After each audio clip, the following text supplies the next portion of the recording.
Когда соединяются... Кәсіпкерлік пен инновация қосылғанда стартап пайда болады. Ал стартап экологиялық жағдайды жақсартып, адамдарды экосаналылыққа үндесе және қоршаған ортаның күрделі мәселелерін шешуге бағытталса, онда ол жасыл стартап деп аталады. Бүгінде бұл идеяны грин стиліндегі өмірге айналдыратын маңызды күш.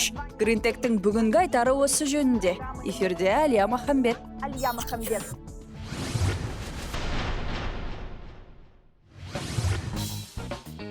Стартаптар жаңа технологиялармен тікелей байланысты.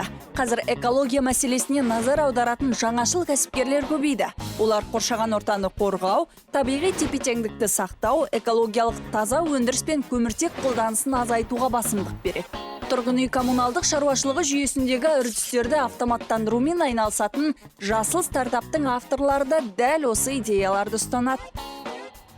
Біздің команда жұмысының негізгі бизнес үдерістері автоматтандырудан тұрады. Құрылғылардағы энергия ресурстарының көрсеткіштерін алыстан жинауға арналған біздің технологияларды енгізе отырып, клиенттеріміз шығындарын 40%-ға азайтты. Нашим клиентам, ресурсным компаниям, сократить потери на 40%. Потери энергоресурсов. За счет того... Ресурсты компаниялардың тұрғын үй коммуналдық шаруашылығында болып жатқан бәрін уақытылы қадағалауының арқасында күн сайын қымбаттап бара жатқан энергия ресурстарын пайдалануды үнемдеуге болады. Потребление наших энергоресурсов, которые сейчас очень дорогие и дорожают с каждым годом. Тұрғын үй коммуналдық шаруашылығындағы үрдістерді сапалы автоматтандыру ресурстардың пайдаланылуын дұрыс қадағалауға мүмкіндік береді. Бұл өз кезегінде ресурстарды айтарлықтай үнемдеуге және қалдықтарды азайтуға, сәйкесінше қала экологиясына оң әсер етуге ықпал етеді. Жасыл технологиялар мен жаңа беталыс әлеуеті күшті құралдар. Қалыптан тыс көзқарас пен жаңашыл ойлау біз үйренбеген үрдістерді қабылдауға, біз өмір сүріп жатқан ортаны өзгертуге ықпал етеді. Ал келесі кейіпкеріміз Жәңгір Әбілғазин ас көктің әр түрін өсіретін автоматтандырылған гидропонды құрылғылар өндірісінің стартапері. Оның жасыл зертханасы өсімдік өсірумен ғана емес, балаларға экологиялық білім берумен де айналысады.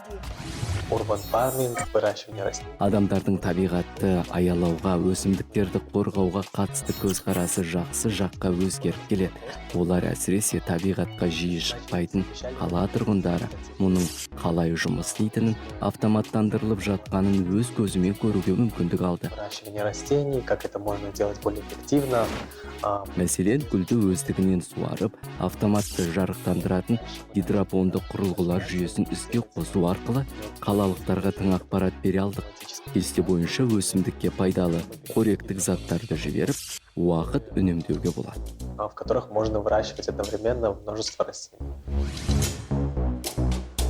Стартаперлер тобы биологтар, инженерлер, робот-техниктер мен агрономдардан, яғни агросектордың жаңа тренді қаладағы фермерлікпен айналысатындардан тұрады. Жасыл стартаптың әлеуметтік бағдары құрметке лайық. Жасыл зертханада білім алатын оқушылар өсімдік бой түзеуінің әр кезеңіне куә болып, құнды ақпарат ала алады.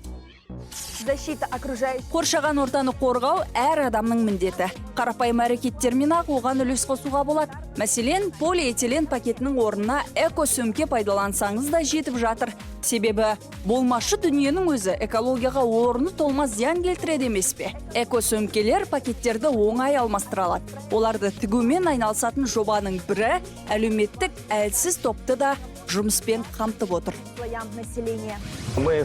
Жалпы алғанда біздікі әлеуметтік санаттағыларды жұмыспен қамту мәселесін негізге алатын әлеуметтік кәсіпорын. Біз мұнымен 6 жылдан бері айналысып келеміз. Осы бағытта жүріп, біз бірнеше жобаны қолға алдық. Ол сөмке және киіз өнімдерінің өндірісі. Яғни біз қазір киізді өңдеп, ата-бабамыздан қалған қол өнерді жаңғырту мақсатында ұлттық нақыштағы кілемдер шығарып жатырмыз.